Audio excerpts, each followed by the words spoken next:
1절부터 10절까지. 아브라함이 99세 때에 여호와께서 아브라함에게 나타나서 그에게 이르시되 나는 전능한 하나님이라 너는 내 앞에서 행하여 완전하라.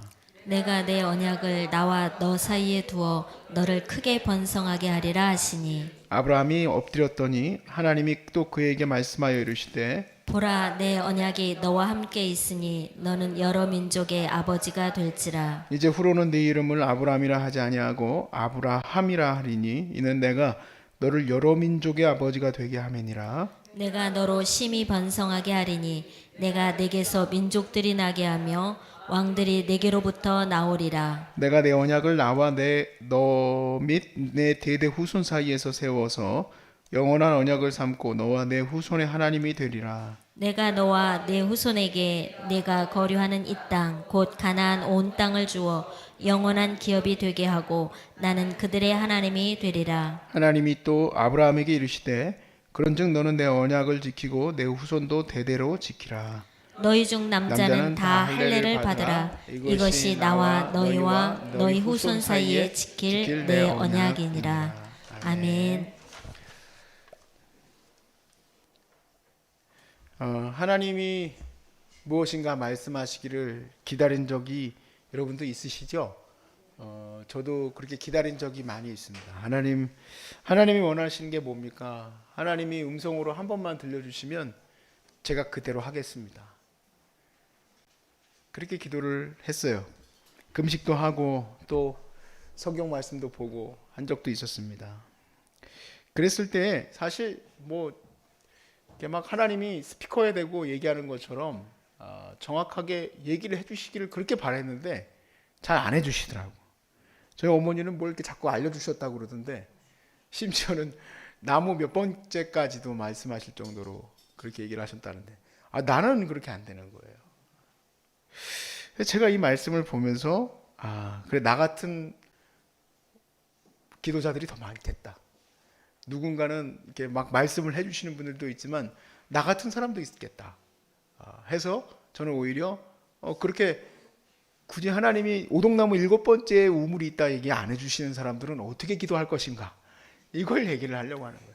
하나님이 야, 이 아들이 네 아들이다 라고 얘기해 주시면 얼마나 좋겠어요. 근데 이 아들이 네 아들이 아니다, 네 아들이다 아니다 얘기를 안 해주시니까 나는 어찌됐든 어떻게 해야 되겠는가, 그거를 말씀드리려고 하는데 사실 하나님께서 얘기 안 하시는 게 아니에요. 그런데 기본적으로 하나님이 말씀하시는 것에 근간이 되는 것을 오늘 얘기를 드리고, 그리고 오늘 저녁에는 그 구체적인 세부사항을 같이 나누려고 합니다. 그래서 하나님의 인도하심, 오늘 찬양도 같이 그렇게 했지만 항상 주님 안에 거한다는 것, 하나님의 동행하는 자로 선다는 것이 우리 삶에 항상 이루어질 수 있기를 바랍니다. 하나님 말씀하신 걸 들어야지 그 안에 거하지, 하나님 말씀하시는 걸 못 들으면 어떻게 거기 안에 거하겠어요.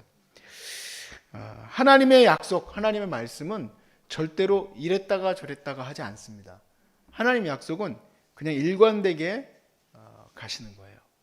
그래서 교회를 향해서 주신 말씀이 어떤 한 분이 자기는 예언의 은사가 있다 해서 목사님이 우리 교회 오시면 안 된다고 하나님 말씀하셨다, 이렇게 얘기를 했다는 거예요.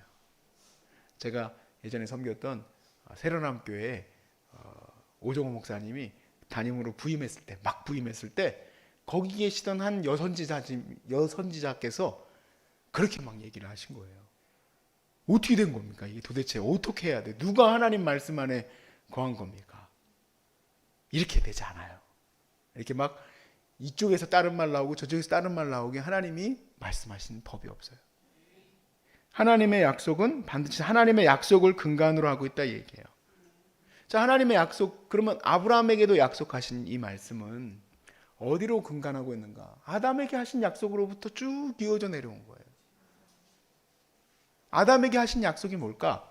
아담에게 하신 약속은 여자의 후손과 이 뱀의 후손이 원수가 되게 하리라 하신 말씀을 근간으로 했다 이 얘기예요. 창세기 3장 15절에 내가 너로 여자와 원수가 되게 하고 내 후손도 여자의 후손과 원수가 되게 하리니 여자의 후손은 내 머리를 상하게 할 것이요 너는 그의 발꿈치를 상하게 할 것이니라 하고, 그러니까 아브라함에게는 그냥 너에게 자식이 있으리라는 그냥 그거의 얘기가 아니에요.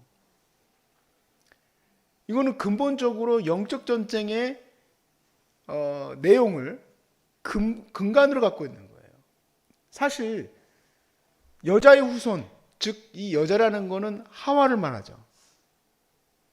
근데 이 하와입니까? 아니에요. 이것은 하와 자체만 말하는 거였다고 한다면 그러면 가인도 이 여자의 후손이잖아요. 근데 이 가인의 후손들을 통해서는 온 세상에 악이 퍼지고 있는 것들을 성경의 창세기가 보여주고 있고, 그리고 하나님이 약속하신 그 약속의 사람들을 통해서 결국에 아브라함의 때에 이르렀을 때 아브라함을 통하여 하나님이 약속하시는 게 그냥 단순히 애를 많이 번성케 하는 거에 있는 목적이 아니라는 거죠. 여자의 후손과 뱀의 후손은 그 차이가 아니에요. 사람이 많이 나고 적게 나고의 문제가 아니라 하나님을 믿는 믿음의 사람들과 믿지 않는 믿음이 없는 자들의 그 차이 가운데 있는 거예요. 그러니까 아브라함의 약속하신 그 약속은 이스마엘이 아닌 거예요. 육의 자손이 아니에요. 그럼 뭐냐? 약속의 자손. 즉 사례를 통하여 주신 그 아들 이삭, 또 이삭을 통하여서 약속하신 야곱. 이 구분이 절대 육적인 구분이 없어요. 하나님이 지목하시는 거예요. 지목. 자, 다음은 아브라함, 그 다음 이삭, 이스마엘이 분명히 있는데도 불구하고 그 법적으로 불법이 아닙니다. 분명히 아브라함의 씨예요. 지금하고는 좀 상황이 달라요. 여자분들의 그 선택이 중요한 게 아니에요. 남자의 그 씨가 어디로 가느냐가 중요한 거지. 그러니까 장남은 이스마엘인 거죠. 그런데 이스마엘이 아니에요. 분명히 에서와 야곱 중에 복 중에 태아가 둘인데도 같은 어머님에도 불구하고 하나님이 에서는 선택하지 않으세요. 하나님이 야곱을 선택하셨어요. 그래서 에베소서 말씀에 이렇게 얘기를 해요. 그때 너희는 그 가운데서 행하여 이 세상 풍조를 따르고 공중의 권세 잡은 자를 따랐으니 곧 지금 불순종의 아들들 가운데서 역사하는 영이라. 전에는 우리도 다 그 가운데서 육체의 욕심을 따라 지내며 육체와 마음이 원하는 것을 행하여 다른 이들과 같이 본질상 진노의 자녀였다. 그러니까 우리는 원래 진노의 자녀, 하나님께서 원하지 아니하는 그런 죄악의 자녀로 살아가던 자였다. 결국엔 지옥의 판결을 받고 지옥의 심판을 받을 자들이었어요. 그런데 예수님께서 우리를, 이 지옥의 심판받을 우리를 건져내 주신 거예요. 하나님의 자녀가 되게 하신 거예요. 그리고 아브라함의 이 약속의 자녀가 되게 하신 줄로 믿으시기 바랍니다. 약속의 자녀가 되게 하신 거예요. 제가 말씀드리고 싶은 것은 하나님께서 약속하신 그 약속은 밑도 끝도 없이 주어지는 게 아니라 다 그 약속을 기반으로, 앞에서 있었던 약속을 기반으로 계속 이어져 가는 거예요. 오늘 1절부터 4절 말씀을 보니까 아브라함이 99세 때에 여호와께서 아브라함에게 나타나사 그에게 이르시되 나는 전능한 하나님이라 너는 내 앞에 행하여 완전하라. 내가 내 언약을 나와 너 사이에 두고 너를 크게 번성하게 하리라 하시니 아브라함이 엎드렸더니 하나님이 또 그에게 말씀하여 이르시되 보라 내 언약이 너와 함께 있으니 너는 어떤 민족의 아버지입니까? 여러 민족의 아버지가 될지라.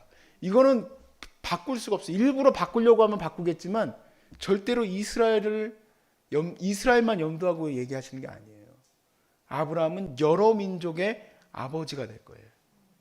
여러 민족의 아버지. 바로 저와 여러분이 여기에 포함되어 있음을 믿으시기 바랍니다. 그러니까 이 이삭을 낳고 안 낳고의 문제는 지금 불임이 아이를 갖느냐의 문제가 아니라 약속이 이루어지느냐예요. 약속. 자, 이제 내 삶으로 들어가 보겠습니다. 하나님께서 내 삶 가운데 그 약속을 이루어 가시는 거예요. 하나님의 약속. 그러니까 내가 기도할 때에 하나님의 음성이 들리느냐 안 들리느냐의 문제보다 더 중요한 것은 무엇이냐면 하나님의 약속이 도대체 무엇인지를 알아야죠. 하나님의 약속. 그러니까 결국 내가 하나님의 약속 안에서 선택할 문제들이 있다면 이것은 하나님의 말씀이 분명히 명령하시는 거기 때문에 나는 마땅히 이 일을 행해야 한다 라고 선택해 가시면 되는 거예요. 그러면은 우리가 너무 하나님의 음성이 너무 안 들린다. 하나님 언제까지 나에게 이것을 얘기해 주실 겁니까? 지금 부채도사 무도사처럼 왼쪽으로 가라는 겁니까? 오른쪽으로 가라는 겁니까? 그렇게 하실 필요가 없어요. 하나님이 필요하시면 말씀하세요. 그런데 내가 약속을 따라가고 있으면 굳이 말하지 않으셔도 돼요. 시그널이 하나님과 딱 맞춰져 있으니까 그냥 그 말씀을 따라서 가시면 되는 거예요. 그러니까 결국에는 내가 하나님의 음성 가운데 있는 것은 하나님의 말씀을 깊이 묵상하고 있어야 되는 거죠. 하나님의 말씀 안에서 그 말씀이 내게 얘기하시는 거예요. 그래서 예전에 루터가 예수님이 갑자기 기도하는데 나타났대요. 그런데 사탄아 물러가라고 그랬어요. 필요 없다 얘기죠. 나에게는 오직 주님의 말씀이 있기 때문에 이런 이미지가 나타나가지고 나한테 이럴 필요가 없다. 이건 극단적인 얘기를 드린 겁니다만은, 그러니까 결국에는 내게 이 약속의 구약과 신약은 약속의 말씀이거든요. 그러니까 이 약속의 말씀이 있으면 나는 되는 거예요. 여러분이 지금 선택의 기로에 놓여 있어요. 선택의 기로. 낫는가 안 낫는가. 여러분은 어디에 서 있습니까? 그렇죠. 왜 낫는 겁니까? 왜? 약속에 써 있으니까.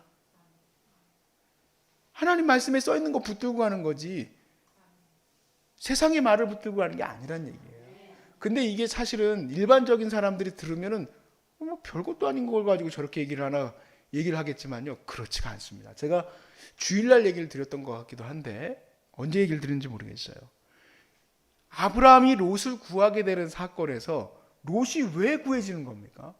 아브라함이 말도 안 되는 상황 가운데 뛰어들어야지 롯을 구하는 거죠.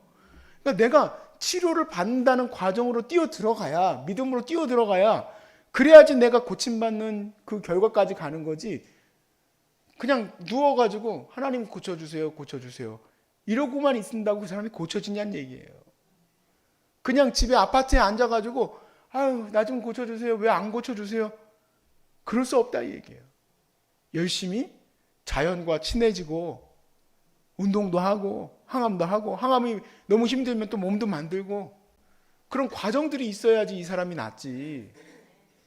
그냥 밥 못 먹는다고 항암하면서 힘들다고 밥 안 먹고 누워만 있고 예배도 안 드리고 그냥 온통 마음속에서 우울하고 그냥 부정적인 생각만 가득하고, 그리고 기도는 하나님 고쳐주세요. 이게 되겠냐는 얘기예요. 그 기로에 있다. 내가 하나님의 약속에 있는지 약속 안에 있지 않는지 그 차이에 있어요. 삶에 너무 어려운 부분이 많아요. 정말 저희 부모님을 보면 맨날 난관과 문제만 가득해. 그냥 하루도 난관이 없는 날이 없고 지금도 문제가 없는 날이 없어. 그런데 놀라운 게 뭐냐면 어머니는 그 난관과 문제 안에 거하지를 않아요. 그럼 어디에 거하고 있을까요?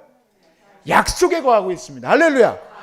이 약속에 거하고 있는 사람은 그 난관 속에서 힘들지가 않아요. 난관 속에서.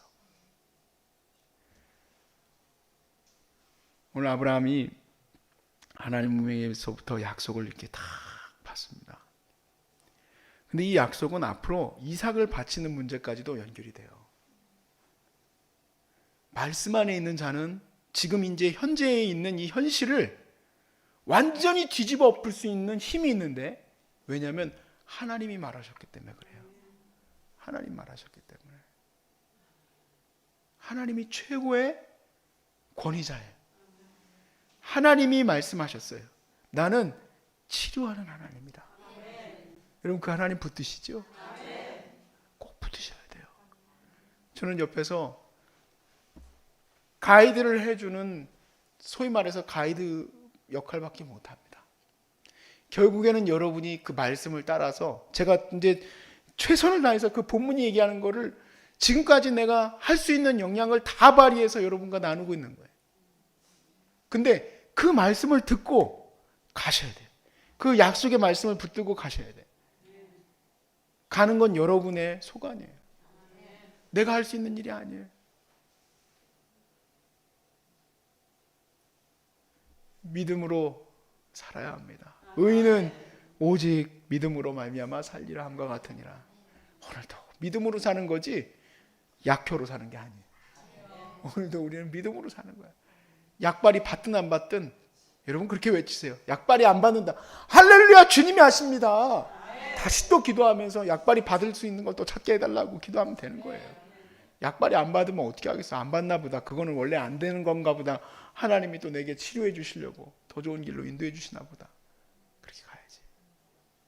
그냥 보면은 난관과 어려움이 닥칠 때마다 저희 부모님에게 듣는 얘기는 항상 그 하나님이 다른 길을 예비하셨나 보다. 하도 어렸을 때는 그런 얘기를 들으면 기가 막히고 코가 막히는 거예요. 도대체 저분들은 생각이 있는 건가 없는 건가? 뭐 맨날 다른 길을 하나님이 예비하셨대. 다른 사람을 예비하셨고. 그러니까 그 어려움 속에서 암에 안 걸렸지. 내가 생각했을 때 그 어려움과 스트레스에서 분명히 암에 걸렸을 텐데 암에 안 걸려. 어떻게 된 건가? 그 스트레스가 내 이 마음을 지배하지 못하는 거예요. 지배하지 못하는 거예요. 약속이 지배하는 거예요. 약속이. 하나님의 약속은 흔들림이 없어요. 흔들림이. 아브라함에게 약속하신 말씀은 단순히 너 아들 하나 줄게가 아니에요. 그러니까 여러분의 병도 단순히 네 병 낫게 해줄게 끝이지 않을 걸로는 저는 확신합니다. 그래서 그 약속의 깊은 뿌리를 찾으세요. 도대체 하나님이 나를 낫게 하시는 그 목적이 무엇일까? 그냥 내 몸 나아서 오늘도 룰루랄라 세계 여행 다니면서 다녀야 되겠다. 예전에 한 환우가 그런 얘기를 하더라고. 몸이 나았고 나서 5번 재발했다고 그랬나 4번 재발했다고 그랬나. 잠깐 있다가 가셨어. 그분 참 특이하다 생각했거든요. 그분의 목적은 병이 나았으니까 빨리 돈 쓰고 빨리 놀러 가야 돼. 내 인생이 짧으니까. 왜 집사를 안 받았냐고 물어봤더니 일 시켜가지고 집사를 안 받았대. 교회에서 일 시켜가지고 나 놀러 가야 되는데. 극단적으로 얘기한 겁니다만은 여러분 가운데 혹시 그런 분이 있을까 봐 걱정인 거예요. 여러분 가운데 혹시 그런 분이 있을까 봐. 지금 아브라함은 단순히 애 낳는 게 목적이 아니에요. 예. 여러분도 마찬가지고 저도 마찬가지더라고요. 나는 처음엔 믿음이 없으니까 그냥 이거 하나 해결해 달라고 하나님 뜻이 뭡니까? 하나님 뜻이 뭡니까? 이렇게만 구했었는데 이 약속 하나님의 말씀을 깊이 깨달으면 그냥 이거 하나가 주어지고 안 주어지고는 그렇게 중요한 게 아니구나. 내가 지금 어디에 믿음의 뿌리를 두고 있어야 되는지를 알게 하시네. 그러니까 아브라함이 이삭을 드리는 거가 큰 문제가 없는 거예요. 하나님의 깊은 약속은 지금 아들이 살고 있느냐 죽고 있느냐의 문제가 아닌 거예요. 핵심은 하나님의 약속에 있는 거예요. 그러니까 여러분 이 신구약의 말씀을 잘 묵상하셔야 되겠죠? 네. 그리고 그 말씀대로 될 줄로 믿습니다. 주의 말씀대로 될 줄로 믿습니다. 그래서 저 그 말씀의 끝자락에 있는 정말 저는 그것을 바라봐요. 온 세상을 회복시키는 치유의 나무의 잎사리가 되어서 정말 예수 그리스도의 그 거룩한 생명의 샘이 여러분을 통하여서 온 만국에 흘러 퍼지게 되기를 축복합니다.